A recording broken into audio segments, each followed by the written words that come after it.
السلام عليكم ورحمة الله وبركاته. الصلاة والسلام على رسول الله صلى الله عليه وسلم. اللهم افتح لي أبواب برحمتك. الحمد لله. கண்ணியமிக்க அல்லாஹ்வின் நல்லடியார்களே, பெரியவர்களே, சகோதரர்களே, ஹாஜிமார்களே, இப்பொழுது நாம் இருக்கக்கூடிய இடம் மதீனாவில் மஸ்ஜித் நபவியில் இருக்கின்றோம். அல்ஹம்துலில்லாஹ். அல்லாஹ் எல்லோருக்கும் காபத்துல்லாஹ் வரக்கூடிய பாக்கியத்தையும், மஸ்ஜித் நபவிக்கு வரக்கூடிய பாக்கியத்தையும், ரசூலுல்லாஹி ஸல்லல்லாஹு அலைஹி வஸல்லம் அவர்களுக்கு சலாம் சொல்லக்கூடிய பாக்கியத்தையும் தந்தல்வானாக. ரியாதுல் ஜன்னாவில் தொழுகக்கூடிய பாக்கியத்தை தந்தல்வானாக. ஆமீன் ஆமீன் யா ரப்பல் ஆலமீன். அல்லாஹ் எல்லோருக்கும் ஹஜ் முறாவை நசீபாக்கி தந்தல்வானாக. ஆமீன் யா ரப்பல் ஆலமீன். இங்கே ஒரு முக்கியமான ஒரு இடம் இருக்கின்றது. அதாவது நபி ஸல்லல்லாஹு அலைஹி வஸல்லம் உடைய ரவுதாவுக்கு எதிர்த்தாக்கில் எதிர்புறம் ஒரு ஜன்னல் இருக்கும். நிறைய பேர் அது என்னென்னு கேட்டுட்ருக்குறாங்க.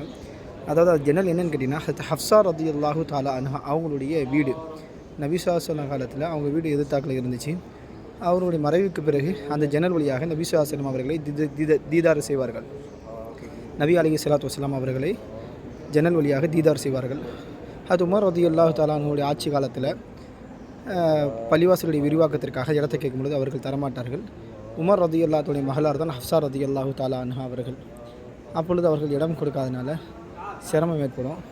அப்போ வந்து ஆயிஷா சித்திகா ரலியல்லாஹு தஆலா அன்ஹா மற்றும் அவருடைய தோழிமார்கள் எல்லாமே பேசி இந்த இடத்தை அவர் வாங்கி கொடுத்தார்கள்.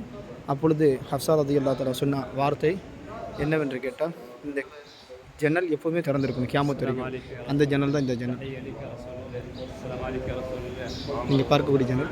அதுக்கு எதிர்த்தாக்கில் தான் ரவுதா ஷரீஃப் இருக்கும். ஸல்லல்லாஹு அலைஹி வஸல்லம்.